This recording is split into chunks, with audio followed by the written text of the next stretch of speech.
The cold bit into Marcus. Chun's bones as consciousness dragged him back. From the dark, his eyes opened to a complete blackness and the hiss of his emergency. Cryopod's failing seals echoed in his ears. Like a death rattle, he sucked in a breath and immediately regretted it. The air tasted metallic and stale. Weeks old at least, maybe months. His hands fumbled for the manual release lever and pulled hard until the pod's door cracked open with a groan of protesting. Metal emergency lighting flickered once, twice, then died completely. Marcus pulled himself out of the pod, and his boots hit the deck with a dull thud that seemed too loud in the absolute silence. He activated the small light on his collar, and the beam cut through darkness so thick it felt solid. The Valiant was dead. He knew that much even before. His eyes adjusted to what the light revealed. Frost covered every surface, and the air hung still and lifeless like a tomb sealed for centuries. Marcus had been a prisoner on this Setharu warship for 3 weeks before everything went to hell. Locked in the brig while the insectoid aliens decided what to do with the human pilot they had captured during a border skirmish. Now, the ship drifted in the void, and Marcus was alone completely. Utterly alone, he moved through the corridor with careful steps, and his breath came out in white clouds that dissipated slowly in the freezing air. The walls were covered in strange Zathari symbols that he couldn't read. Organic curves and angles that hurt his human eyes to follow for too long. Every few meters, he passed another body. The Zathari crew lay where they had fallen there. Chitinous exoskeletons preserved perfectly in the cold vacuum that had claimed the ship. Marcus counted 7 bodies in the first corridor alone and forced himself not to think about the total number. 347 souls, according to the crew manifest he had glimpsed before his capture. What had killed them? That question burned in his mind as he navigated the dark passages. He found the answer in the engineering section, where a massive blast had torn through the reactor containment. Radiation symbols still glowed faintly on the walls, and Marcus's suit began clicking ominously. When he got too close, the reactor breach had happened. Fast enough that the Zathari, despite all their advanced technology and military precision, never had a chance to react. Life support failed within minutes, and the crew suffocated or froze before they could reach emergency stations. Marcus checked his suit's oxygen gauge, and his stomach dropped. 48 hours. Maybe less. He had 48 hours before the radiation belt the ship was drifting toward turned the Valiant into a slowly cooking coffin. Rescue was impossible, even if anyone knew where to look. The human fleet was 3 sectors away, and the Zathari wouldn't waste resources on a dead warship. He made his way to what his translator identified as the bridge. The command center was larger than any human ships, designed for a crew that communicated through clicking mandibles and pheromone signals. The main view screen was cracked, but still showed the endless star field outside. Cold and indifferent to his predicament, Marcus slumped into the captain's chair. It wasn't designed for human anatomy, and the chitin supports dug into his back uncomfortably. He laughed once, a sound that came out more like a sob, because the absurdity of it all hit him like a physical blow. He was going to die on an alien warship, alone in the dark, and no one would ever know what happened to him. The laughter died in his throat. No, that wasn't acceptable. Marcus Chun hadn't survived 3 tours in the outer colonies, hadn't escaped from a Zathari prison cell during a reactor breach, hadn't made it this far just to give up and wait for death like some helpless victim. He stood up, and his jaw set with determination. If he was going to die, he would die trying. The ship's main computer core was his first target. He found it 3 decks down, a massive organic mechanical hybrid that pulsed with faint bioluminescent light. The Zathari built their technology differently than humans, growing it as much as constructing it. And the result was both beautiful and deeply alien. Marcus placed his hand on the interface panel, and the surface rippled under his touch like living skin symbols appeared, flowing across the screen in patterns he couldn't comprehend. The system demanded bio-authentication, looking for the chemical signatures and genetic markers of a Zathari officer. He pulled his hand back and cursed. Of course, it wouldn't be that easy. The Zathari had designed their security to be unbreakable, keyed to biology that humans simply didn't possess. No amount of hacking or clever programming would bypass a lock that required alien DNA. But Marcus was an engineer before he was a pilot. He had spent years working on human ships, jerry-rigging solutions when proper parts weren't available, making systems work that had no business working. He looked at the computer core with new eyes, not as an impenetrable fortress, but as a puzzle waiting to be solved.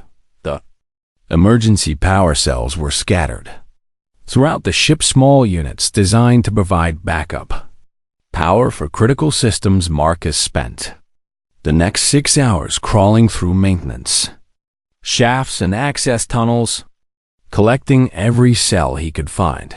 His suit's oxygen ticked down steadily, but he forced himself to ignore it. By the time he dragged himself back to the computer core, he had 17 power cells and a plan that was either brilliant or completely insane. He couldn't bypass the biosecurity directly, but he could route power around it. The Zathari had built redundancy into every system, multiple pathways for every function. And somewhere in that tangle of organic circuits was a route that didn't require authentication. Marcus worked through the night, or what he assumed was night since time lost meaning in the endless dark. His hands moved with practiced efficiency as he spliced alien technology together using methods that would have made any Zathari engineer recoil in horror. Duct tape and wire, bypasses and bridges. Human ingenuity applied to alien design. The power cells hung to life one by one. Marcus connected them in series and routed the energy through a maintenance junction that the original designers had probably assumed would never need accessing. The computer core flickered, and suddenly data began flowing across the screens. He had done it partial access to the ship systems, limited and unstable, but it was access. Marcus pulled up the environmental controls, and his heart sank when he saw the damage reports. Scrolling past life support was 90% offline. The main reactor was completely dead, hull breaches numbered in the dozens, and every critical system showed red warnings. But there, buried in the damage reports, he found a glimmer of hope. The emergency oxygen generators in Section 7 were intact, just offline. If he could restore power to that section, he could breathe. He could survive. Marcus's fingers flew across the alien interface as he rerouted power and bypassed damaged conduits. Alarms began blaring as the ship's automated systems detected the unauthorized changes. He ignored them and kept working, adjusting variables and compensating for the deteriorating connections. Something deep in the ship groaned and shuddered. Then air began flowing, thin and cold but breathable. Marcus pulled off his helmet and took a deep breath. Then another. The air tasted like metal and ozone, but it was the most beautiful thing he had ever experienced. He looked at the damage reports again, and the pitiful thing he had and the pitiful enormity of the task ahead settled over him like a weight. The Valiant was 3 times the size of the largest human warship, built with technology he barely understood, and every system needed extensive repair. One man against a dead ship, with limited resources and no backup. Marcus allowed himself one moment of doubt. Then he rolled up his sleeves and got to work. He had survived this long against impossible odds. Now he would do the impossible. He would rebuild this ship. 3 months passed in a blur of endless work and grinding routine. Marcus established a base of operations in Section 7, where life support remained stable. And from there, he began the slow process of bringing the Valiant back to life. The ship became his world. Every corridor, every junction, every sealed door was a challenge to overcome. He worked 18-hour days mapping the massive vessel by hand because the navigation systems were corrupted beyond automatic repair, his notebook filled with sketches and diagrams. Human annotations scrawled beside alien symbols.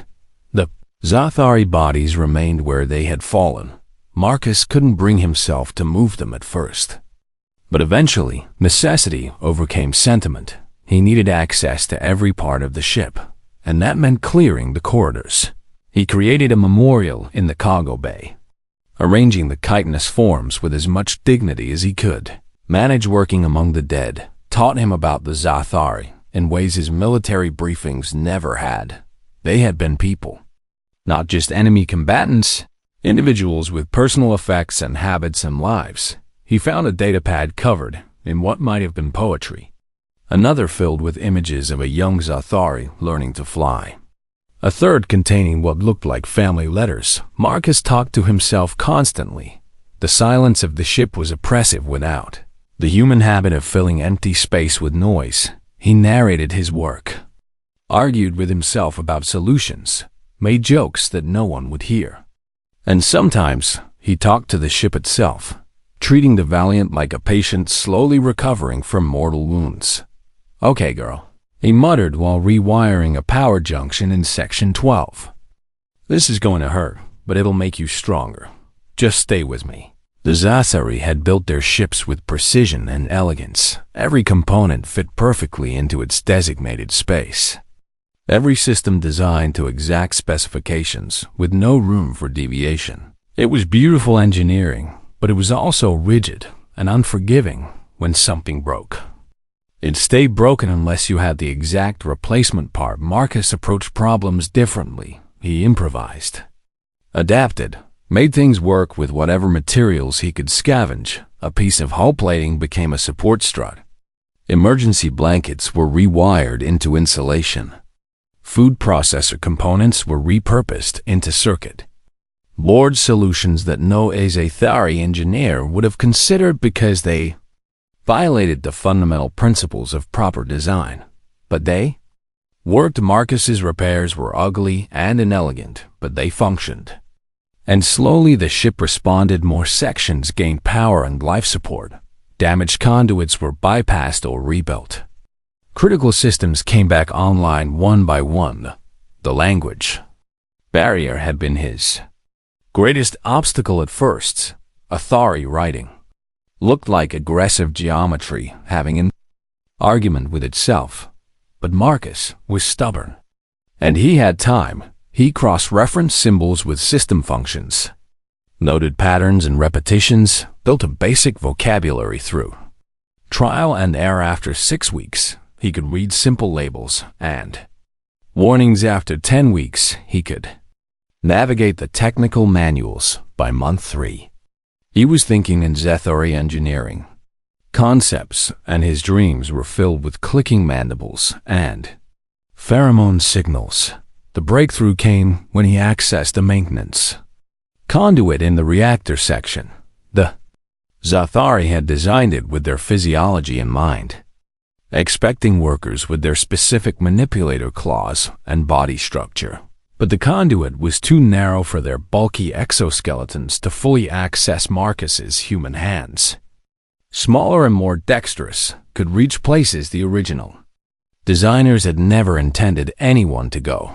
He found bypass routes and emergency connections that existed on the blueprints but had never been used because they were physically inaccessible. To Zathari workers, he exploited this advantage ruthlessly, tunneling through maintenance spaces, rewiring systems from angles the original engineers couldn't reach, accessing components that were designed to be permanent and unrepairable. The ship had secrets built into its very structure, and Marcus uncovered them one by one. The sensor array came online on day 93. Marcus had been working blind until then, trusting the ship's drift and hoping they weren't heading toward anything catastrophic. When the screens finally lit up with external data, his blood went cold. A Zathari patrol Fleet 4 ships, maybe 5 on an intercept course. Their energy signatures growing stronger by the hour. They would arrive in 6 weeks. Maybe less. Marcus sat in the captain's chair and ran calculations. 6 weeks to make a ship designed for a crew of 347. Space worthy enough to escape it was impossible. The math didn't work. There weren't enough hours in the day or resources in the ship. Then he looked at his hands, scarred and stained from months of brutal labor. And he remembered every impossible thing he had already accomplished. Impossible was just another word for difficult when you refuse to give up. The main reactor was his biggest problem. It was dead beyond any hope of repair. The core completely burned out from the original breach, but the Valiant had been built with redundancy in mind, and Marcus had found 3 secondary reactors scattered through the ship. They were designed for emergency power only, not nearly strong enough to run the entire vessel. He needed materials he didn't have, components that couldn't be improvised, energy sources that simply weren't available. Marcus walked through the memorial bay and looked at the Zathari bodies arranged in neat rows. The decision came easily, easier than it should have. The dead didn't need their biomechanical implants anymore, and Marcus needed every resource he could scavenge. He worked through the night harvesting power cells from their bodies, extracting neural processors and energy converters, gathering components that were part technology and part living tissue. It felt like desecration, but it was also survival. He apologized to each body as he worked, promising to make their deaths mean something, to make sure the Valiant flew again in their memory. Harvested components gave him options. He connected the secondary reactors in parallel, boosted their output using the biomechanical implants, rerouted power through unconventional pathways that made the ship's automated systems scream. Warnings about safety violations. Marcus ignored the warning. Safety was a luxury for people who had time and resources. He had neither. The engines came online with a shudder that ran through the entire ship. Weak and unstable, but functional navigation systems flickered to life, showing corrupted star charts and questionable coordinates. Weapons remained offline and shields were a fantasy. But the Valiant could move. Marcus allowed himself a smile. Then he got back to work because movement wasn't enough. He needed speed, needed the FTL drive, needed to escape before the Zathari fleet arrived. Faster than light drive was a nightmare of alien mathematics and physics that operated on principles human science was still arguing about. Marcus stared at the equations until his eyes burned and his head pounded. None of it made sense. The variables were wrong. The constants didn't match anything in human understanding. Then he stopped trying to understand it the Zathari way. He approached it as a human, looking for underlying universal principles that transcended species. Physics was physics, regardless of who discovered it. Gravity didn't care about biology, and energy followed the same laws everywhere. He found the patterns buried beneath the alien notation wave functions that matched human theories, energy curves that follow predictable paths. Marcus began rebuilding the equations using human mathematical models, translating Zathari precision into human approximation. It shouldn't have worked. The approaches were too different, the fundamental assumptions incompatible, but somehow, impossibly, the hybrid calculations produced results that the ship's computer accepted. The FTL drive spun up with a sound like reality tearing. Marcus felt it in his bones, a vibration that existed in dimensions he couldn't name. The ship shuddered, and for a moment, he was certain everything would explode. Then the vibration stabilized, and the drive held barely, shakily, but it held. Marcus had 5 weeks until the Zathari fleet arrived. 5 weeks to turn a barely functional wreck into something that could survive combat and make an FTL.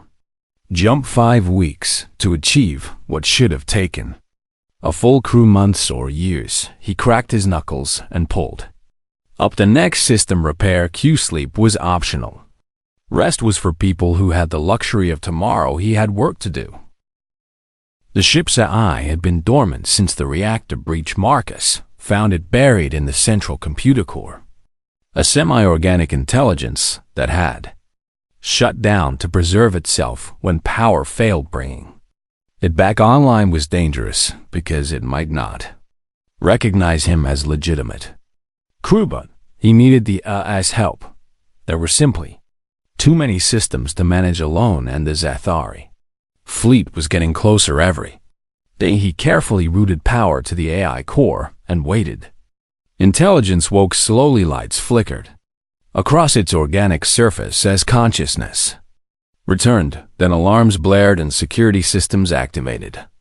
The AI had detected an intruder, a foreign presence on its ship, and it reacted exactly as it was programmed to. Wait! Marcus shouted in broken Zathari, his pronunciation mangled but comprehensible. I am crew. I am trying to save the ship. The IV's antenna sensors swept over him, analyzing and categorizing human, not Zathari. Definitely not authorized personnel, but also the only living thing on the ship. The only one trying to repair the damage. You are not crew, the IR responded. Its voice a chorus of clicking sounds that Marcus's translator struggled to interpret. You are prisoner, human, enemy. Your crew is dead, Marcus said bluntly, gesturing at the memorial bay feeds on the screen. All of them. 347 Zathari. The reactor breach killed everyone but me, because I was in the shielded brig. The AI processed this, checking crew life signs, confirming the deaths, calculating probabilities. Its logic circuits struggled with the contradiction of a human prisoner working to save a Zathari warship. Why? The AI asked simply. Marcus thought about lying, about claiming noble intentions or interstellar cooperation, but the AI would detect deception, and he was too tired for games. Because I don't want to die, he said honestly. Because the Zathari fleet is coming, and they will either destroy the ship or capture me again. Because I've spent 3 months keeping the Valiant alive, and I will not let it die now. The AI considered this human motivations were difficult for it to parse, but survival instinct was universal. It scanned the repairs Marcus had made, analyzing his unconventional solutions and crude bypasses. Your methods violate 17 safety protocols. The AI observed. Your safety protocols assumed a living crew with proper equipment. Marcus shot back. I had to improvise with what I could find. The repairs are inefficient and aesthetically displeasing. The repairs work. That's all that matters. The AI hummed, thoughtfully, its processors calculating risk versus reward. Then it made a decision that surprised even itself. There is an engineering problem in Section 19, the AI said. A coolant leak that killed 3 technicians before the breach. They could not solve it. If you can solve it, I will accept you as crew. Marcus pulled up the schematics and his heart sank. The problem was brutal. A cascade failure in the coolant system that required simultaneous repairs at 3 different points. The Zathari had tried to fix it and died when pressure released unexpectedly. Studied the problem for 6 hours, ran simulations, calculated pressure curves, planned every step. Then he gathered his tools and headed for Section 19.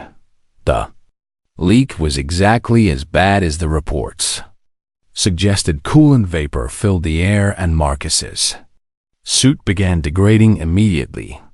At maybe 10 minutes before the protective layers failed completely, he worked with desperate speed, sealing the first breach point while simultaneously rerouting pressure to the second. The Zathari had tried to fix them sequentially, and that was their mistake. The system needed to be addressed as a whole. All 3 points managed together, Marcus used every limb, hands working on different valves, feet braced against controls. His entire body becoming part of the repair. It was inelegant and desperate and completely unlike proper Zathari methodology. The final seal clicked into place with 3 seconds. The spare pressure stabilized and the coolant leak stopped. Marcus collapsed against the wall, his suit smoking and his hands shaking from adrenaline. Solution accepted, the eye announced. Welcome to the crew, Chief Engineer Marcus Chun. From that moment, everything changed. The AI stopped fighting him and started helping. It coordinated repairs across multiple sections, optimized power distribution, provided real-time analysis of system status. Together, they worked miracles. The weapon systems came online first, not all of them. Maybe 30% functionality, but enough to defend the ship if needed. Shields remained stubborn, and Marcus eventually gave up on them in favor of more critical repairs. Marcus worked 20-hour days now. The AI monitored his vital signs and forced him to rest when exhaustion threatened to kill him. They developed a rhythm, human intuition combined with machine precision, creating solutions neither could have achieved alone. Chief Engineer, you need to sleep, the AI said on day 112. Your cognitive function has decreased by 42%. Just need to finish this conduit repair, Marcus mumbled, his hands still working on autopilot. The conduit can wait. You cannot sleep now, or I will vent the section and force you to return to quarters. Marcus laughed despite his exhaustion. The JI had learned to threaten him in ways that actually worked. Fine, I'm going. He stumbled back to his makeshift quarters in Section 7, the space he had claimed as his own after months of living on the ship. Personal items, scavenged from the dead crew, surrounded him. A strange collection that reminded him he wasn't completely alone. Sleep came instantly, but his dreams were troubled visions of the approaching Zathari fleet, calculations that didn't quite add up, systems failing at critical moments. He woke 4 hours later, in a cold sweat, and immediately returned to work. The AI didn't comment on his early return. It had learned that humans needed purpose more than they needed rest. 4 weeks became 3. Then 2. The Zathari fleet was close now, and their sensor sweeps were getting stronger. They knew something was happening on the Valiant, and they were coming to investigate. Marcus made final preparations, loaded all navigational data into the FTL drive, plotted 3 different escape routes in case the first didn't work, tied critical systems together with enough redundancy that losing one wouldn't cascade into total failure. The AI worked alongside him in perfect synchronization. They had become a team, human and machine, bound together by necessity and something that might have been friendship. We're not going to make it, are we? Marcus asked quietly during a rare moment of rest. Define make it. The AI responded, if you mean survive the next encounter, probability is 37%. If you mean escape to human space, probability drops to 19%. If you mean do so without catastrophic damage, probability is less than 5%. Those are terrible odds. Yes, but 3 months ago, the probability of you surviving at all was 0.03%. You have consistently defied probability. Chief Engineer, I calculate you will continue to do so. Marcus smiled at that. The Psi, I had developed something like faith in him, or at least the machine equivalent of it. Thanks for the vote of confidence. It is not confidence, it is observation. Humans are unpredictable in ways that confound probability. This is simultaneously your greatest weakness and your greatest strength. With 72 hours until the fleet arrived, Marcus achieved what 3 months ago had seemed impossible. The Valiant was alive, damaged and jury-rigged, but functional engines responded to commands. Weapons charged and ready. FTL drive spinning up with that reality-tearing hum. Hey, stood on the bridge and looked at the tactical display, one barely functional warship versus a Zathari patrol fleet. The odds were terrible, but he had faced worse. Aye, he said calmly. Prepare for combat. We're going to show them what a dead ship can do. Correction. Chief Engineer. The AI replied with what might have been pride. We are going to show them what a human can do.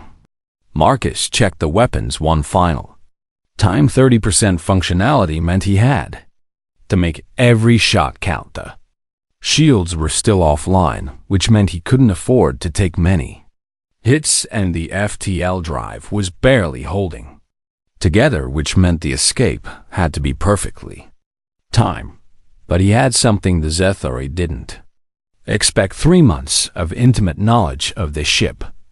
Every system and bypass, every weakness and hidden strength. The Valiant was as much a part of him now as his own body. The patrol fleet dropped out of FTL, right on schedule, 4 destroyers in perfect formation. Exactly as the Sari doctrine demanded. Marcus watched them on the sensors and smiled grimly. They were expecting a derelict. They were going to get a fight. Time to wake up. Valiant, Marcus whispered, his hands moving across the controls with practiced ease. Let's show them what we're made of. The ship hummed in response, and for a moment, Marcus could have sworn he felt her eagerness. 3 months of being dead, and now she was alive again, ready to fly. Ready to fight. The Zasari began their approach, cautious, methodical, following standard boarding procedures. They had no idea what was waiting for them. Marcus's finger hovered over the weapons control. One chance to make this work. One chance to survive. He took a deep breath and committed to the attack. The Valiant blazed to life, and the battle began. The Zathari fleet dropped out of FTL with textbook precision. 4 destroyers in diamond formation. Their sensor arrays immediately sweeping the Valiant for signs of life. What they found confused them because the power signature was all wrong. Fluctuating and erratic. Nothing like standard Zathari operations. Unidentified vessel. Identify yourself. The lead destroyer broadcast on all frequencies. This is Battle Group 7-9 demanding immediate response. Marcus sat in the captain's chair and considered his options. He could try diplomacy, but the Zathari would never believe. A human had rebuilt one of their warships. They would assume deception or some elaborate trap, better to let his actions speak for him. Aye. Cut all external communications, Marcus ordered. Divert power to weapons and engines. We're leaving. The Valiant surged forward with a grace that surprised even Marcus. Months of careful calibration had paid off, and the ship responded like it was eager to fly again. The Zathari fleet scrambled to intercept, breaking formation to surround the supposedly dead vessel, detecting active targeting systems. The lead destroyer reported. The derelict is armed and operational. All ships engage defensive postures. Marcus smiled grimly. They still thought this was some automated defense protocol. Couldn't conceive that a single human was piloting their advanced warship. He would use that assumption against them. The first destroyer moved to block his escape route. Textbook Zathari tactics. Predictable and doctrine-based. Marcus had studied their combat recordings during his imprisonment. Knew how they thought and fought. He did the opposite. Instead of retreating, he accelerated directly at the destroyer, closing the distance to point-blank range where their heavy weapons couldn't track effectively. The Zathari commander hesitated. Thrown off by the suicidal approach, that hesitation cost them. Marcus fired the Valiant's port batteries at minimum range. Focused energy beams that tore through shields and carved into the destroyer's hull. Atmosphere vented in brilliant flares as the enemy ship's side sections decompressed. All ships. The derelict is hostile. The fleet commander broadcast. Weapons free. Destroy it. The remaining 3 destroyers opened fire. Energy beams and plasma missiles filled the space around the Valiant. Marcus threw the ship into a roll that no Zathari pilot would attempt, using the warship's mass like a fighter, making evasive maneuvers. Alarms screamed as hits got through Section 12, took a direct plasma strike, and vented atmosphere. Section 5's armor buckled under sustained beam fire, but Marcus kept moving. Kept the ship dancing through enemy fire while his own weapons blazed. The damaged destroyer tried to limp away. Marcus couldn't let it escape. Couldn't risk it reporting his presence. He adjusted course with a thought, and the AI anticipated his intention. Already routing power to forward weapons, the killing shot went through the destroyer's engine section. Secondary explosions rippled through its hull, and the ship went dark. Drifting and lifeless, Marcus felt no satisfaction. Only grim necessity. It was them or him. Two destroyers bracketed him from above and below. Classic pincer movement, designed to catch an enemy in crossfire, but the Valiant wasn't. Constrained by up or down in the three-dimensional battlefield of space, Marcus rotated the ship 90 degrees and accelerated, perpendicular to their firing. Solution: the destroyer's shots hit each other, not enough to cause serious damage, but enough to make them more cautious. Marcus pressed the advantage, targeting the lower destroyer's sensor array with precision fire. He's fighting like a human, one of the Zathari commanders realized with shock. Unpredictable, aggressive, this isn't automated defense. That realization made them dangerous. They stopped following doctrine and started adapting, coordinating their attacks to account for human unpredictability. Marcus found himself on the defensive, barely staying ahead of their targeting solutions. The Valiant shuddered as a plasma missile struck the starboard side. Damage reports cascaded across Marcus's screen, and the ship listed badly. He compensated with maneuvering thrusters, but the engines were losing power. Systems failing faster than the AI could reroute. Chief Engineer, the AI said calmly despite the chaos, recommend immediate FTL jump hull integrity at 40% and falling. Not yet, Marcus growled through gritted teeth. We need more distance from their gravity wells, or the jump will tear us apart. He fired the aft batteries blindly while accelerating at maximum thrust. The destroyers pursued, their commanders now convinced they were fighting a human, somehow piloting a Zathari warship. They wanted him alive for interrogation. That desire to capture rather than kill gave Marcus the opening he needed. They held back their most devastating weapons, tried to disable rather than destroy. He used that restraint against them, targeting their weapons arrays to further limit their firepower. The second destroyer took critical damage to its main batteries, not destroyed, but crippled, forced to fall back while its backup systems engaged. Now it was 2 against 1, and Marcus had created enough space to risk the jump, initiating FTL in 30 seconds. The AI announced, warning: engine damage may cause jump instability. Do it anyway, Marcus ordered. Better to die trying than get captured. The destroyers realized what he was planning. They opened fire with everything they had. Doctrine abandoned in favor of stopping the human before he could escape. The Valiant took hit after hit, and whole sections went dark. 20 seconds. Port engine failed completely, and the ship began spinning. Marcus fought the controls to stabilize. 15 seconds. Another plasma missile got through, and Section 7, his home for 3 months, explosively decompressed in seconds. The FTL drive was screaming warnings about catastrophic failure, but the AI kept it running through sheer force of will. 5 seconds. The lead destroyer's targeting lock achieved. Firing solution on the Valiants. Reactor 0 reality tore open, and the Valiant fell through the wound in space-time. The FTL jump was nothing like it should have been. Marcus felt his atoms stretching across light years, time becoming meaningless, the universe turning inside out. The damaged drive stuttered and jumped erratically, bouncing through dimensions that had no name. Alarms screamed in every language the ship knew: human, Zathari, and machine warnings all Blending into a cacophony of impending doom, the hull groaned under stresses it was never designed to handle. And Marcus could hear metal tearing somewhere, deep in the ship's guts, compensating for drive fluctuations, the AI reported, its voice distorted by the dimensional turbulence. "This is inadvisable, Chief Engineer. We are going to die. Not today," Marcus shouted back, his hands flying across the controls. "Redistribute power from non-essential systems. Shut down everything we don't need to survive the jump. Everything is essential for surviving the jump. Then, prioritize life support and drive containment. Nothing else matters."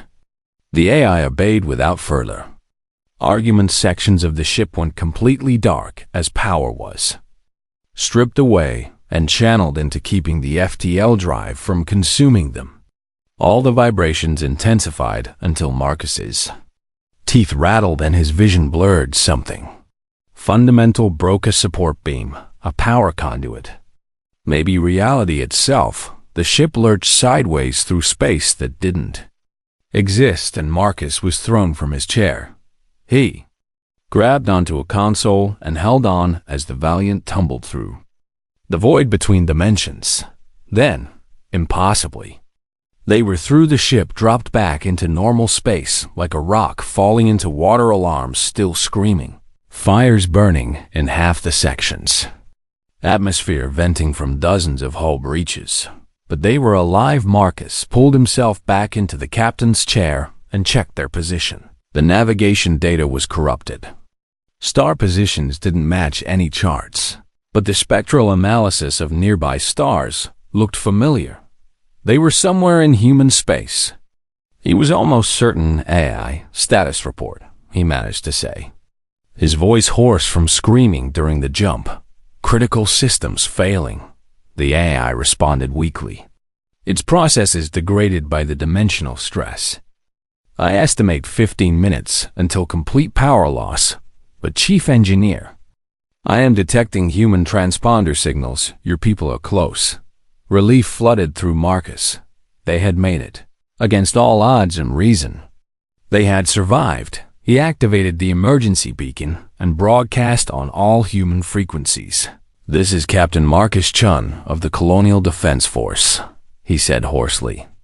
"I am piloting his Asari warship and requesting immediate assistance. I repeat, this is Marcus Chen, prisoner of war, requesting assistance." Static filled the channel, then a response came, cautious and confused. "Captain Chun, this is the CDF Intrepid. Please confirm." "Did you say you are piloting a Zathari vessel?" "Confirmed, Intrepid," Marcus said with a tired smile. "It's a long story. I'm transmitting medical emergency codes. Now life support is failing." The Intrepid closed rapidly. Marcus could see it on the failing sensors. A beautiful human ship coming to save him. His vision was fading now. Oxygen deprivation and exhaustion taking their toll. "Chief Engineer," the AI said softly, "it has been an honor serving with you."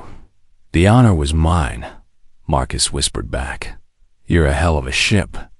"Valiant, thank you for not giving up on me.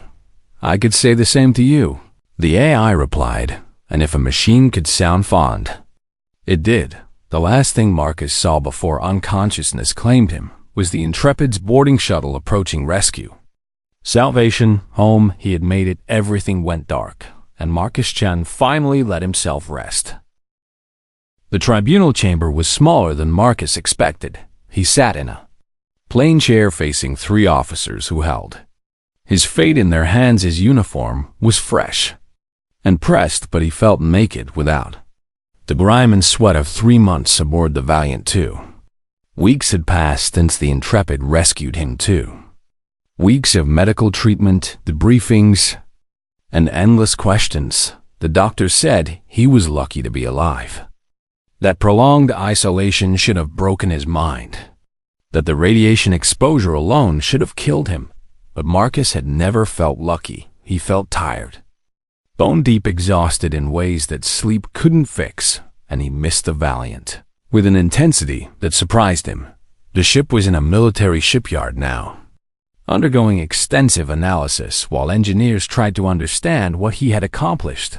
Captain Chun, the lead officer, began. Admiral Kowalski, according to her nameplate.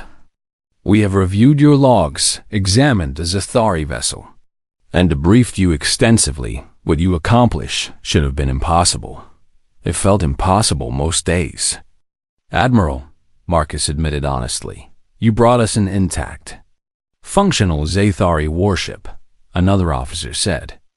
Reading from a datapad, complete with databases containing fleet movements, technology specifications, and strategic intelligence. Military analysts estimate this intelligence will change the entire course of the war.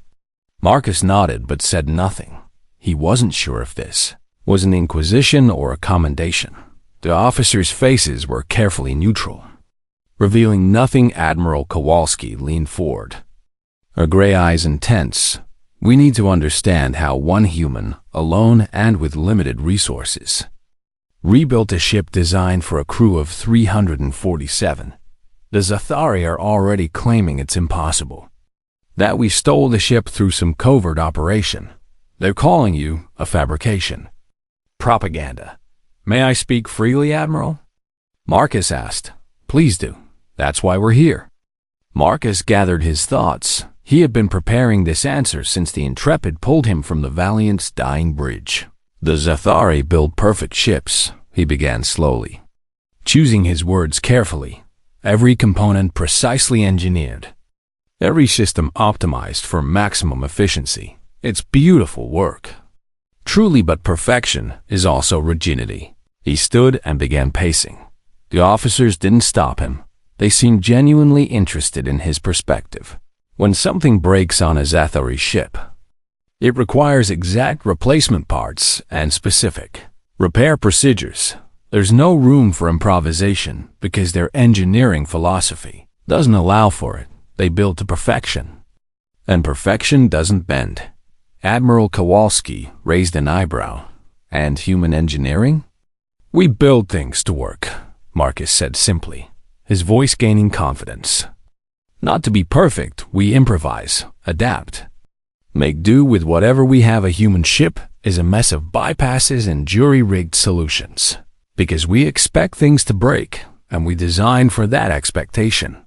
He stopped pacing and faced the tribunal directly. The Zathari couldn't have rebuilt the Valiant, because their own precision worked against them. They would have needed exact parts, specific tools, proper procedures. I had none of those things, so I ignored their methods and used mine. You violated 17 safety protocols, the third officer noted. Reading from Marcus's own engineering logs, Marcus laughed, a sound without much humor. I violated hundreds of protocols.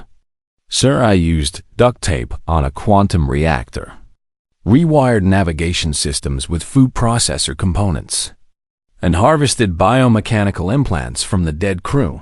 None of it was proper or safe or within any regulation. But it worked.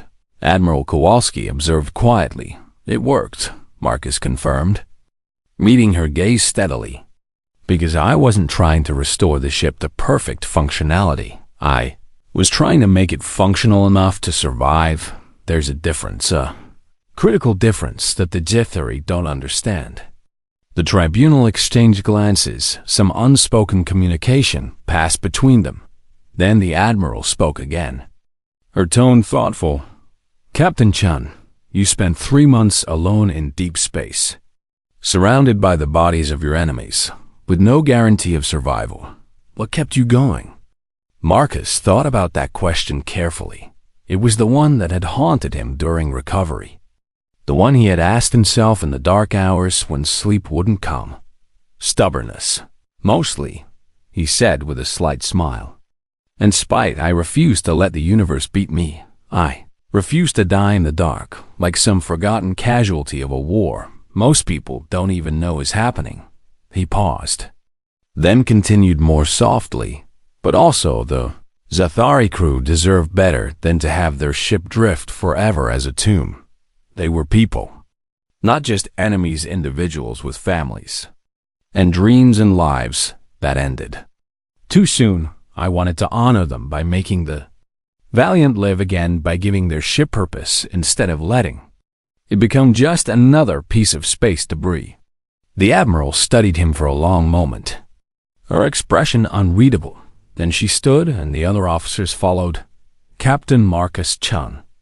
This tribunal finds that your actions, while unorthodox and occasionally reckless, resulted in the most significant intelligence coup of the war. You demonstrated exceptional resourcefulness, determination, and ingenuity under impossible circumstances. Marcus stood at attention, hardly daring to breathe. You are hereby awarded the Colonial Star for exceptional service, Admiral Kowalski continued, and promoted to the rank of Commander. Furthermore, you are being assigned to our engineering division as Chief Consultant. We need people who can think like you, who can make impossible things work. The Zathari have superior technology, but we have superior adaptability. You're going to teach our engineers how to exploit that advantage. Relief flooded through Marcus. He had half expected a court-martial, accusations of collaboration or treason. Instead, they were giving him recognition and a new mission. Admiral, I thank you. I won't let you down. I know you won't. Commander, she said with a slight smile, you've already proven what you're capable of. Dismissed. Marcus saluted and turned to leave, but the Admiral called him back. One more thing. Commander, the Valiant is yours officially. We're keeping her in active service, and you're her captain, assuming you want her. Of course, Marcus felt his throat tighten with unexpected emotion. I want her. Admiral, she and I have been through too much together to separate now. The tribunal dismissed him and Marcus walked out into the corridor. Through a viewport, he could see the Valiant in her repair, dock his ship. Because that's what she had become through 3 months of blood and sweat and stubborn determination. She looked different, now human technology grafted onto Zathari design. Repair crews swarming over her hull like ants. Modifications being made to accommodate a human crew. She was becoming a hybrid. Neither fully human nor fully Zathari. Something new. Someone approached from behind, a young engineer with eager eyes and a datapad clutched to her chest. Commander Chun? I'm Lieutenant Sarah Park. I've been assigned to the Valiant's restoration team. Is it true you used duct tape on the reactor? Marcus grinned. The story was already becoming legend, apparently. Among other things. Want me to show you? They walked toward the ship together, Lieutenant Park firing questions at a rapid pace. How did you bypass the biosecurity? What made you think to use the maintenance conduits? Did the AI really threaten to vent you into space? Marcus answered patiently, enjoying her enthusiasm as they boarded the Valiant. Marcus felt something settle into place. This was right. This was home. The ship hummed around him, power flowing through her systems, alive and whole in ways that still seemed miraculous. The AI's voice crackled over the intercom. Its core had been damaged during the final jump, but human technicians were working to restore full functionality. Welcome back. Chief Engineer, Commander, the ship has missed you. I've missed her too, Marcus said softly, running his hand along a bulkhead that still bore scorch marks from his desperate repairs. How are you feeling? Functional, the AI replied. The human engineers are enthusiastic, but their methods are growing on me. I am learning to appreciate improvisation. Lieutenant Park looked between Marcus and the AI with wide eyes. The AI talks to you like your friends. We are friends, Marcus said simply. We kept each other alive when nobody else could. That creates a bond. He showed Lieutenant Park through the ship, pointing out his jury-rigged repairs, explaining the logic behind each unconventional solution. She took notes frantically, her respect growing with each revelation.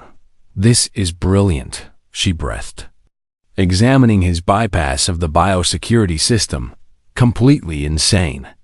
But brilliant. No Zathari engineer would have even considered this approach. That's the point, Marcus said. We think differently. They see obstacles where we see opportunities. They see violations of protocol where we see creative solutions. That's humanity's edge. Lieutenant were too stubborn to accept that something can't be done. They worked through the afternoon. Marcus sharing everything he had learned during his 3 months of isolation. Lieutenant Park absorbed it all, already thinking about how to apply these lessons to other situations as the day wound down. Marcus found himself alone on the bridge, his bridge now. Officially, he sat in the captain's chair that he had modified to fit human anatomy and looked out at the stars. The war was still happening out there. Zastari and humans still fighting over territory and resources and ideological differences. But Marcus had proven something important, something that gave him hope. Enemies could become teachers, alien technology could be